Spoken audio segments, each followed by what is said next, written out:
Erik Ten Hag's £12.9 million wildcard has given Manchester United what they needed. Few would have expected the addition of a left-back to mark the beginning of Manchester United's squad rebuild under Erik Ten Hag last summer. After being heavily linked with Barcelona midfielder Frenkie de Jong for the best part of 2 months, it was something of a shock when unknown defender Tyrell Malacia was unveiled as the club's first signing of the off-season on July 5th. Checking in from Dutch outfit Feyenoord, United accelerated plans to sign the 23-year-old after he looked set to join Lyon, snapping him up for an initial fee of just £12.9 million.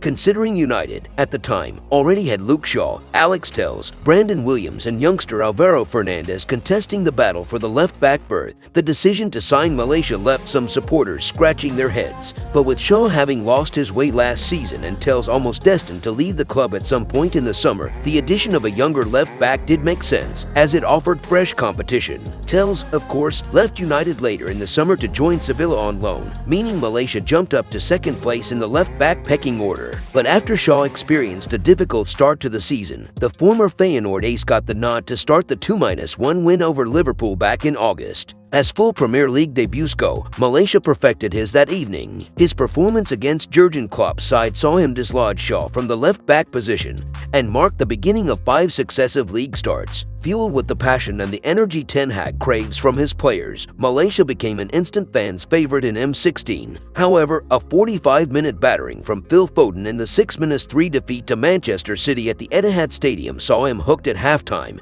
and lose his place in the team to Shaw, who has reclaimed top spot in the left-back pecking order ever since. The England international has been one of United's best and most consistent performers this season, but Shaw's occasional switches to the left-sided centre-back position have meant that Malacia has had opportunities to impress. He started the 2-1 win over City at Old Trafford last month, producing a solid and no-nonsense performance up against Riyad Mahrez, while, for the most part, dealing with the threat Rafinha posed during Thursday night's 2-2 draw with Barcelona in truth, though, it ought not to be too great a surprise. With the exception of the schooling he got from Foden back in October, Malacia has stepped up to the plate in almost all of the biggest fixtures this season, offering United a glimpse into the future that he will, when the time comes, be capable of cementing top spot in the left-back pecking order. He is an aggressive operator, not scared of going man for man, as highlighted by the way he has not been bullied by some of the best wingers in the business this season. He has a good reading and a good understanding of the game. He has an excellent passing range. He also has the capability to operate at right back. Malacia has frequently left his calling card when called upon this season,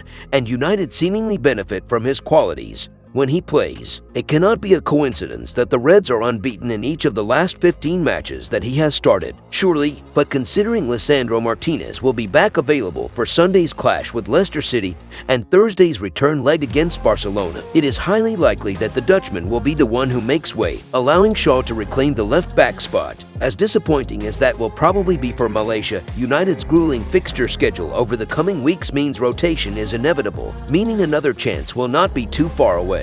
In other news, Man United takeover in doubt as Glazers step in with demand for Sir Jim Ratcliffe and Qatar. The Glazers are reportedly refusing to budge on their £6 billion asking price for Manchester United, throwing a full sale into major doubt. The Glazers announced in November that they were looking for new investment at United, including a possible full sale. After months of speculation, things started to heat up this month with interest from Qatar, the US, and the rest of the Middle East. British billionaire Sir Jim Ratcliffe became the first to publicly express an interest in buying United. Potential buyers were then given a soft deadline of 10 p.m. on February 17th by Rain Group, who are overseeing the sale of United on behalf of the Glazers. Official bids were then launched on Friday, first by Qatari banker Sheikh Jassim bin Hamad Al Thani. That was then followed by a fresh proposal from Ratcliffe, the CEO of INEOS, with both bids said to be worth £5 billion.